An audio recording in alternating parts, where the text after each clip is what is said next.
जय शिवराय. आणि तुळजाभवानी हिंदवी स्वराज्याचे शिल्पकार छत्रपती शिवाजी महाराज सरदार कान्होजी जेजे यांच्या पवित्र स्मृतीचं अभिवादन करून आज या इंदापूर या ठिकाणी स्वराज्य रक्षक तसेच राजमाता जिजाऊ जन्मोत्सव साजरी होत असताना या कार्यक्रमासाठी उपस्थित असणारे महाराष्ट्र राज्याचे लाडके नेतृत्व आणि इंदापूरचे सर्वे माननीय हर्षवर्धनजी पाटील साहेब तसेच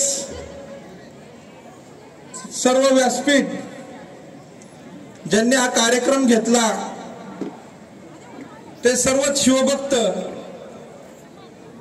आज या कार्यक्रमानिमित्ताने सरदार कान्होजी जेजेंचे वंशज म्हणून मला आमंत्रित केलं त्याबद्दल प्रथमतः इंदापूरकरांचं आभार मानतो.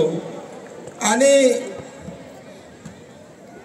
थोडक्यात जेजेंचा इतिहास सांगायचं म्हणजे साहेब महाराष्ट्राच्या मध्ये एक निष्ठावंत घराणं म्हणून जेजेंकडे पाहिलं जातं साहेब.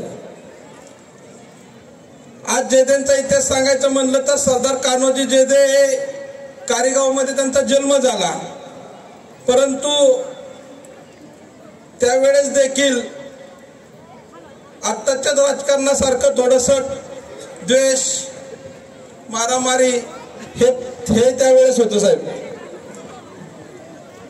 कान्होजी जेजेंच्या वडिलांचं आणि आईचं त्यावेळेस हत्या करण्यात आली, परंतु एक निष्ठेचं उदाहरण म्हणजे देवजी महाले हे जेजेंकडे चाकरीला होते साहेब.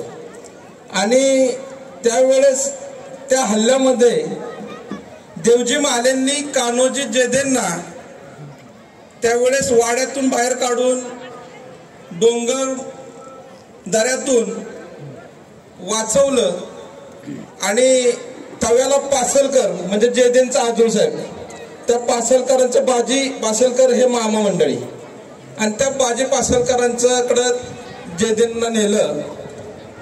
तिथं नेल्यानंतर कुठंही म्हणजे पासलकरांना जरी सांगायचं म्हणलं साहेब की त्यावेळेची परिस्थिती की कशावरून ते आमच्या बाचा आहे वगैरे, पण त्यांनी त्यावेळेस तिथं पासलकरांचा आसरा घेतला. त्यांच्याकडं चाकरीला राहिले.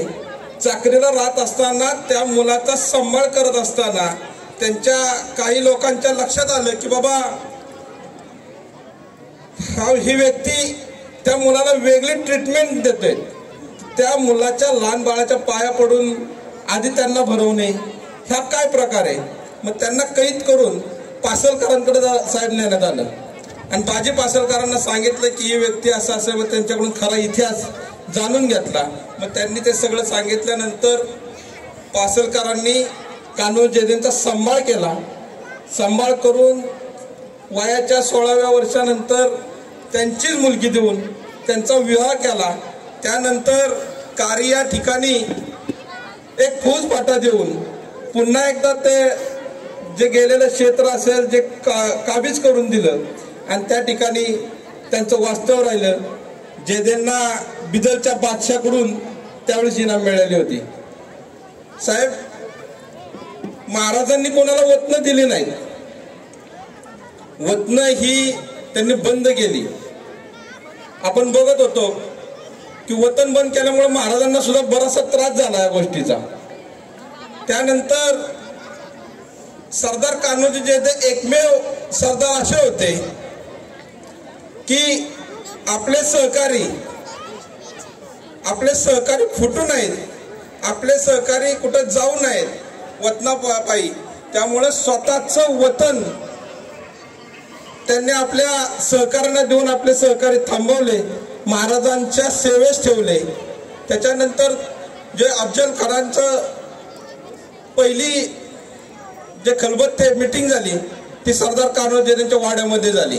प्रतापगडच्या किंवा वाईमच्या ह्याच्यात जे झालं त्याची पहिली मीटिंग तिथे झाली. त्यावेळेस देखील देवजी मालेंचा मुलगा जीवा माले हा सरदार कान्होजी जयंतींचा अंगरक्षक होता.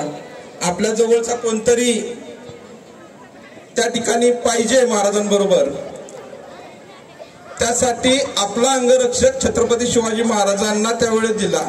म्हणून म्हणलं जातं होता जीवा म्हणून वाचला शिवा. हे सरदार कान्होजी अंगरक्षक खरे. त्यांचं देखील कार्यमध्ये वास्तव तिथं छोटंसं घर आज तागायत आहे. तसंच जयदेंचं देखील आज त्याच वेळेचा वाडा, त्यावेळेचे तलवार चिलखत देव आजही त्या वाड्यात आहेत. जास्त न काय बोलता मला तुम्ही बोलावलं, मान सन्मान केला, त्याबद्दल साहेब पुन्हा एकदा आभार मानतो आणि या ठिकाणी थांबतो. जय हिंद, जय महाराष्ट्र.